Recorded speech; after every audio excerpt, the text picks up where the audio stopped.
इस बहन का नाम सोनी है। इस बहन को 2017 से दुष्ट आत्मा का अटैक होने लगा।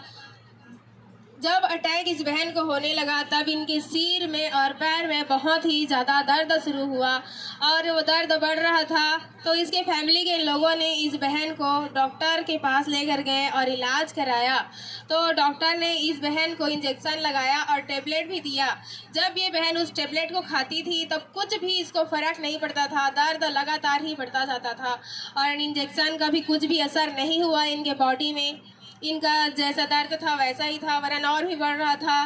फिर इसके फैमिली के लोगों ने इस बहन को अन्य जगहों पर लेकर गए, जैसे कि बैगा के पास लेकर गए, फिर इनके ऊपर झाड़ फूँक भी कराया, लेकिन कुछ भी इस बहन को फ़र्क नहीं पड़ा। दर्द और भी बढ़ रहा था, सिर का दर्द, पैर का दर्द बिल्कुल कम नहीं हो रहा था। और आप याद रखें कि जब दर्द होता है तब कुछ भी ऐसा लगता है कि कुछ भी करो मुझे ठीक करो, लेकिन इस बहन को कुछ भी फ़र्क नहीं पड़ रहा था। इलाज करा के देख लिए, अन्य जगहों पर भी लेकर गए, कुछ भी फ़र्क नहीं पड़ा, वरन इस बहन के ऊपर दुष्ट आत्मा का अटैक और भी बढ़ता जा रहा था। जब ये बहन के ऊपर दुष्ट आत्मा का अटैक होता था, ये बहन पागलों की तरह व्यवहार करती थी और अजीब अजीब बातें करती थी और इसको कुछ भी पता नहीं चलता था। हालेलुया। बहन, आप बताइए कि दुष्ट आत्मा का अटैक होता था तब क्या क्या बातें करती थी, आपको पता होता था कि नहीं? मैं बातें करती थी, मेरे को बिल्कुल भी पता नहीं होता था। जब दुष्ट आत्मा मेरे अंदर से थोड़ी देर के लिए बाहर निकलती तो बेहोश हो जाती थी, एकदम कमजोरी महसूस होती थी मेरे को, मैं पतली दुबली भी हो गई थी। तो इस बहन को कुछ भी याद नहीं रहता था। तो इनके रिश्तेदारों ने इनको सलाह दिया कि गांव में रहते हो तो दुष्ट आत्मा का अटैक होता है, तो इससे अच्छा है कि इसको बाहर लेकर जाओ। तो इसके मम्मा पापा हमेशा हैदराबाद में काम करने जाते थे, तो ये बहन को लेकर इसके माता पिता चले गए हैदराबाद में। जब ये बहन हैदराबाद गई तो वहाँ ठीक रहती थी, काम भी करती थी, लेकिन जैसे ही अपने गांव आती थी तब दुष्ट आत्मा का अटैक शुरू हो जाता था और इस बहन के ऊपर बहुत ज़्यादा जाओटोना किया जाता था, जिसकी वजह से ये बहन बहुत ज़्यादा परेशान रहना शुरू हुई। फिर दूसरी बार जब 2020 में हैदराबाद गई काम करने के लिए, वहाँ अटैक नहीं होता था, लेकिन जब फिर गाँव आती थी तब बहुत ज़्यादा दुष्ट आत्मा का अटैक बढ़ चुका था। ये बहन बार बार बेहोश हो जाती थी, जिसकी वजह से इनके परिवार के लोग भी बहुत ज़्यादा परेशान थे। इसकी फैमिली के लोग इसको कभी भी अकेला नहीं छोड़ती थी, कोई ना कोई इनके साथ ज़रूर रहता था।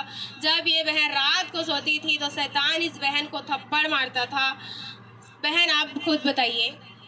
जब मैं रात को सोई रही थी 12 बजता तो उसके बाद थप्पड़ लगाता कोई आके, और जब उठ के देखती तो कोई नहीं रहता, और अंगूठे को ऐसा लगता था कोई आके चूस रहा है मेरे खूनों को, ऐसे लगता था। जब मैं उठ के फिर देखती तो वहाँ पे कोई नहीं रहता था।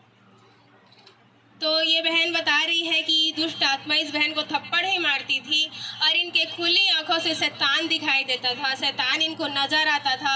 ये बहन बहुत ज़्यादा डर जाती थी और जब 12 बजता था दुष्ट आत्मा का अटैक इस बहन को शुरू हो जाता था और शैतान इसके सपने में भी आके इनको दिखाई देता था और खुली आंखों से भी दिखाई देता था। तो इस परेशानी से बहन बहुत ज़्यादा परेशान हो चुके थे और दुष्ट आत्मा का अटैक लगातार बढ़ता जाता था। और ये बहन 12वीं पढ़े हैं, लेकिन इनको कुछ भी पढ़ाई लिखाई सबको भूल चुके थे, कुछ भी ये पढ़ नहीं पाते थे, क्योंकि इनके लिए ऐसा जादू टोना किया गया था कि विद्या भ्रष्ट करने वाला।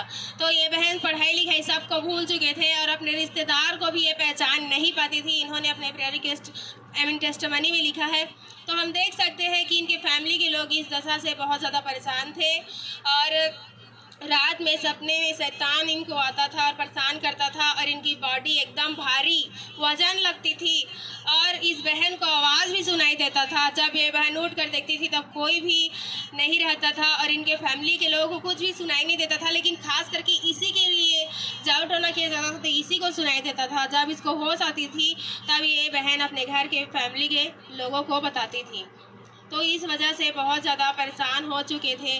तो किसी ने इनको सनीता मन यूनिवर्सिटी के बारे में बताया। जब ये बहन सनीता मन यूनिवर्सिटी में आए और सनीता यूनिवर्सिटी में मीटिंग को अटेंड किया तब इस बहन को बहुत ज़्यादा अच्छा महसूस होने लगा और एकदम से इनको सुकून मिला। और जब हमारी स्पिरिचुअल मदर ने इस बहन के लिए ली हैंड प्रेयर किया तो परमेश्वर के सामर्थ्य ने छुआ और इस दुष्ट आत्मा का अटैक से आज़ाद किया।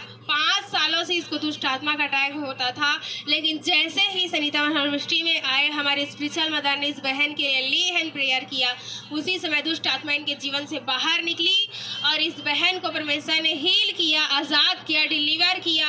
और 5 साल हो चुके, अब कोई भी दुष्ट आत्मा का अटैक इस बहन को नहीं होता है। सब तारीफ करेंगे चर्च इस बड़ी गवाही के लिए। कोई शैतान इनको दिखाई नहीं देता, एकदम से आज़ाद हो चुके हैं। बहन आप बताइए कि कितने साल से आप फ्री हैं? 1 सालों से मैं बिल्कुल भी फ्री हूँ। मैं परमेश्वर का धन्यवाद करती हूँ कि परमेश्वर ने मुझे चंगा किया। अपनी स्पिरिचुअल मदर का भी बहुत बहुत धन्यवाद करती हूँ कि उसी के द्वारा परमेश्वर ने मुझे चंगा किया। और लगातार मम्मी जी मेरे लिए बोझ के साथ प्रार्थना करती रही, इसके लिए भी मैं अपनी स्पिरिचुअल मदर का बहुत बहुत धन्यवाद करती हूँ। 5 सालों के अटैक से परमेश्वर ने आज़ाद किया, अब 1 साल हो चुके हैं, ये बहन एकदम से फ्री है।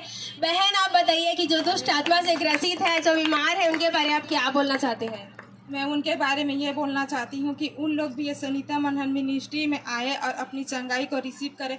मेरे को 5 सालों से टाइफाइड से आज़ाद किया परमेश्वर ने और शैतान के अटैक से आज़ाद किया। इसलिए मैं आप सभी को बोलना चाहती हूँ कि आप लोग भी इस मिनिस्ट्री में आइए और छुटकारे को पाइए।